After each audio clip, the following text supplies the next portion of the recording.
Someone explain it to me like you're sitting in a room, a dark room, no windows, and the walls are surrounding you, but those walls are continuing to come in.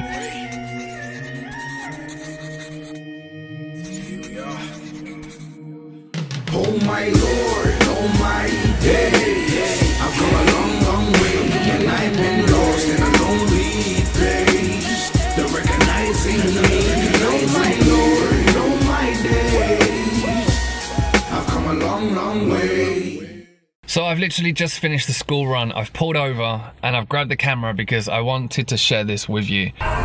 2 + 2 is 4, -1 at frequent maths. Happiness is in fact, you know, something that I'm always striving towards. It's probably the #1 question that I always get asked from people, whether it's in email, in the comments, in the Facebook group, because we're all striving for a happier life. We're all striving for more happiness. And I was just listening to a podcast episode, and this is what kind of inspired me to just grab this camera and do a really quick video, is because it spoke about perception, your perception of any of your thoughts. And I've shared something similar before, especially in the post that I did about my dad's suicide. The post that I did probably about a year, 2 years ago now, which was called Why Men Kill Themselves. And that post, which I'll link up into the description, was really my thought processes answering why my dad decided to take his own life. You know, that took a good 6-7 years for me to even come around to the fact that he took his own life. And that post really dived into what mindset he was probably in, what mindset he could have got to feel the only way out of that mental pain was to kill himself. And it spoke about his perspective of life.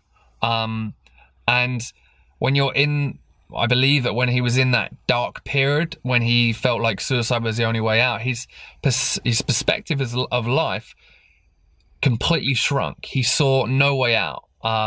Someone explain it to me like you're sitting in a room, a dark room, no windows, and the walls are surrounding you, but those walls are continuing to come in. That your perspective of your life is closing and closing and closing, that you then don't see any way out. You don't see any, you know, happiness coming from you surviving, you living the rest of your life. And that's on a deeper level, but of course we can use that in different ways. Perception is so important in terms of how you feel.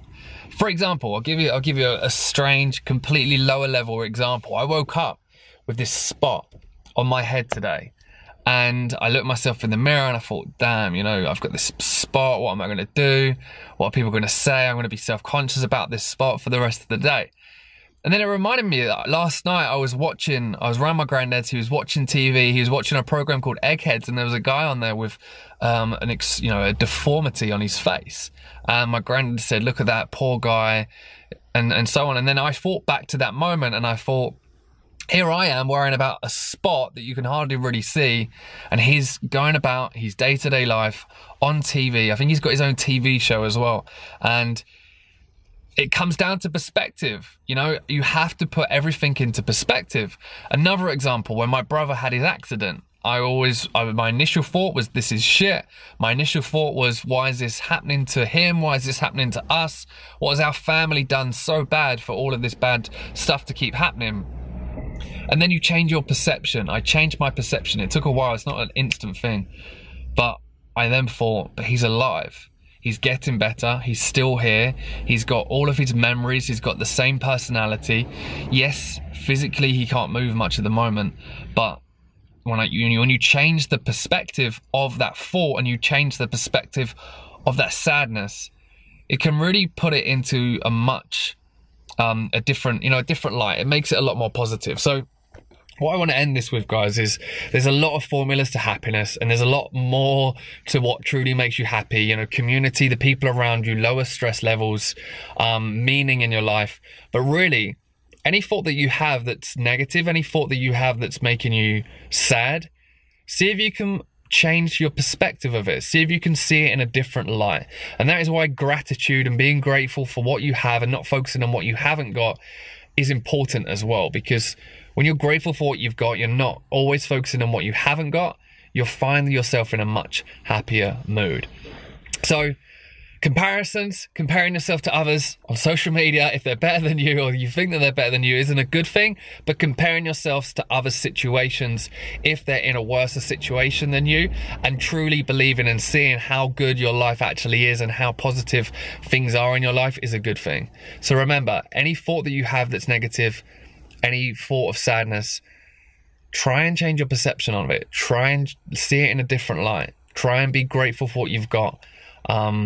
And of course, happiness, there's a lot more to it. Like I've said, it's not as easy as just doing that, but give it a try and let me know what you think. Let me know in the comments below, guys. Hopefully you enjoyed this video. I've got a lot more updates coming out for you very, very soon. And I'm going to go and try and hide this spot for the rest of the day. See you later on, guys. Bye.